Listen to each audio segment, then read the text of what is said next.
Phil has bought his 300 round today, and we're going to be fitting a fan so he can keep his cool in the summer.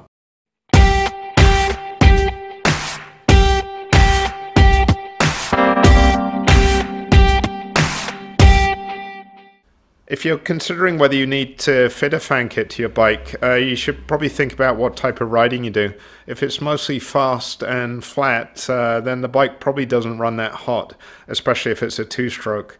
But if you do a lot of mountain riding, particularly slower, very steep, kind of gnarly hills, then the bike can get hot, especially in the summer. And it's kind of good insurance to fit a fan kit to prevent overheating. So Phil bought the KTM kit. It comes with obviously the fan, but also a display which shows the current temperature.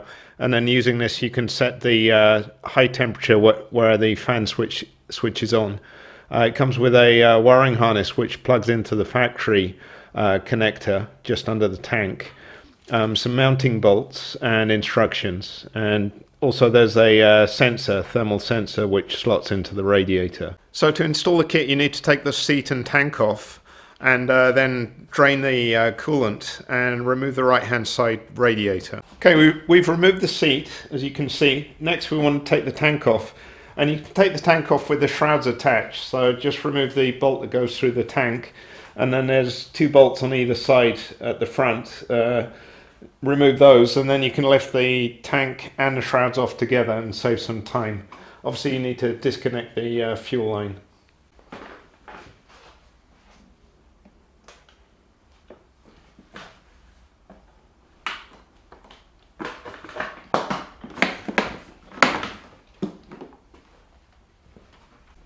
The next step is to drain the coolant system, and you do that by removing this bolt. You can spot it easily because it's got a copper washer here.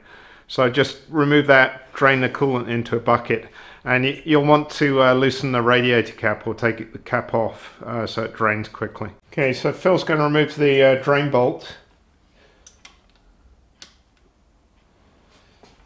And I'll get the bucket ready.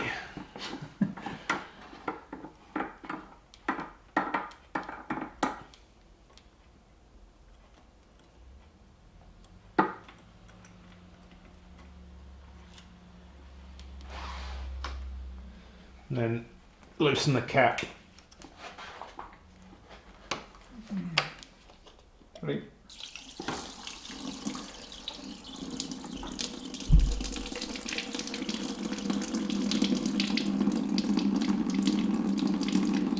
Now it looks clear, but when it's actually in the bucket, the coolant is coloured pink. So we're going to be reusing the coolant, but if you need to replace it, or if you want to put in new coolant, the recommended coolant is Motorex M 3.0.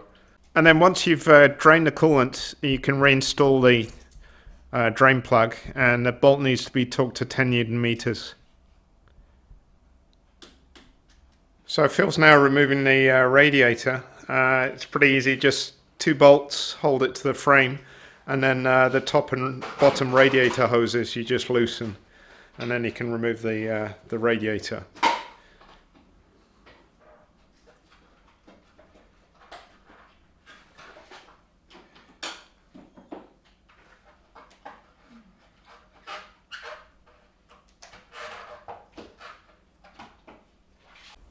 How's it looking? Is it pretty straight, the radiator?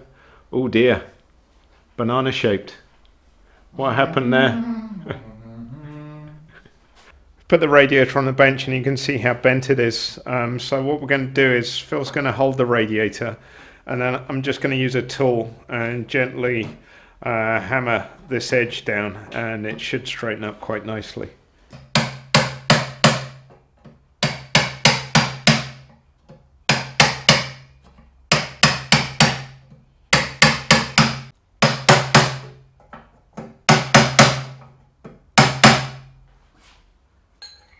Okay, I think that's good enough. That's looking much better than before now. It's pretty much straight now. Okay, so once you've cleaned up the radiator and made sure it's nice and straight, the next job is to actually fit the fan. And it attaches with 4 bolts, so 2 on each side. So Make sure the radiator is round the correct way, and it fits on the back of the radiator. So make sure the brackets line up and that these holes, the mounting holes, line up. So there's 4 bolts provided in the kit, and they have Torx heads, so you need a T20 Torx bit. And we're going to be using some thread lock, so Loctite 243. Then once you've got all the bolts in, finger tight, you can go ahead and torque them. You don't want to over torque them because they're screwing into aluminium, so be very careful not to overdo it.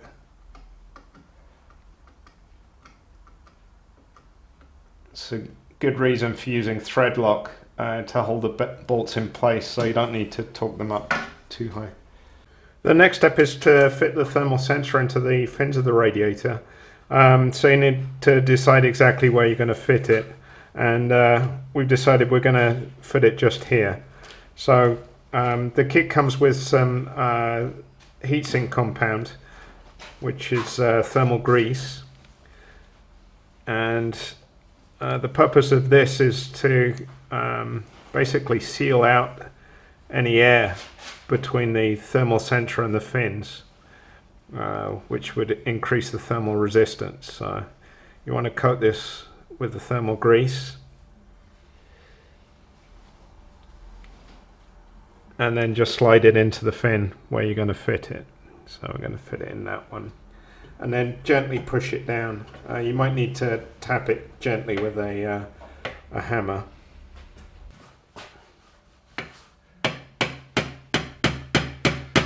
Make sure the sensor is lined up with the fins. It's not an angle, otherwise it might damage the radiator. And just very gently tap it in.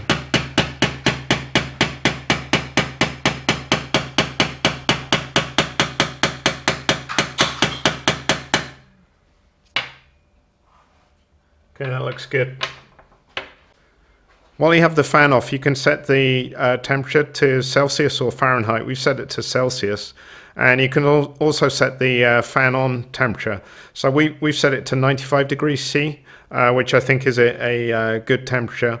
If you set it too low, you'll find the fan comes on very regularly, and in extreme cases it can run the battery low. So I think 95 degrees C is a good setting to use.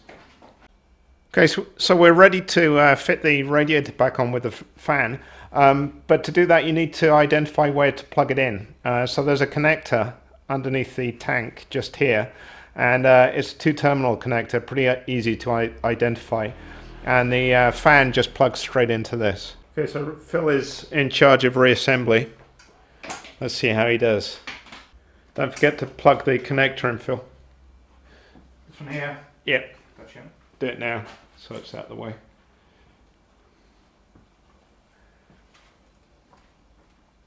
So Phil's put all the hoses back onto the radiator. He hasn't tightened them yet, and he's putting the radiator guard on. This is the standard KTM plastic guard, and then there's 2 bolts which attach the radiator to the frame.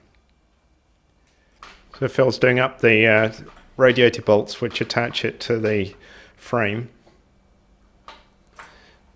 And then to do the radiator hose clamps up, I find it easier to use a 6mm socket rather than a screwdriver. Just be careful not to over torque the hose clamps. So there's 2 hoses on the bottom of the radiator and then 1 on the top. So just be sure to do all of them up and torque them correctly. Then once you've done all the hoses up, remember to reattach the overflow pipe to the frame mount here. Okay, so that's the install of the fan complete on the radiator. Next we need to put the coolant back in and bleed the system. So you can see the coolant color here, it's pink. And we decided to filter the coolant from the bucket because when we were draining the system, some dirt and leaves and stuff got in. You can see here, used a bit of t-shirt material and filtered it through this funnel, and did a really good job. So the coolant's nice and clean now, so we can reuse it. So once you've filled up the coolant system, you need to bleed the air out of it. And the way that you do that on the 2017-2018 models is they have a bleed screw here on the top of the head, which you loosen carefully until fluid just starts coming out, and then you retighten it. So Phil's loosening the bleed screw now and watching for fluid to come out.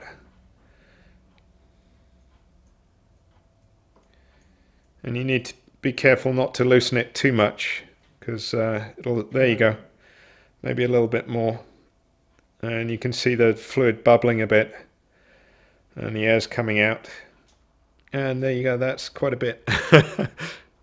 So just retighten it. We'll have to top off the system a little bit. So Phil's going to torque the bleed screw to 10 Newton meters. And then, because we lost a little bit of fluid, we're going to top off the system with some new fluid. Shouldn't need that much. And then to hold the wiring and connector in place, we're going to use a couple of zip ties, one here and one higher up.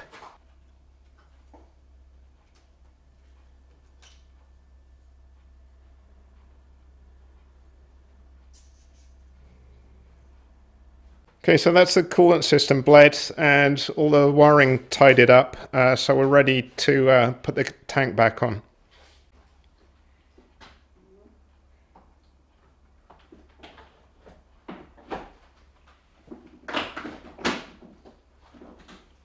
Like a glove.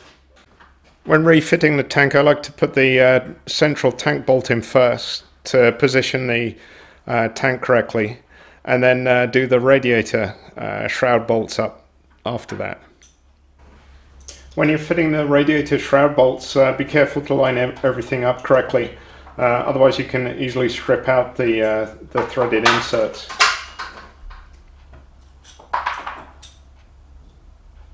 And drop bolts everywhere.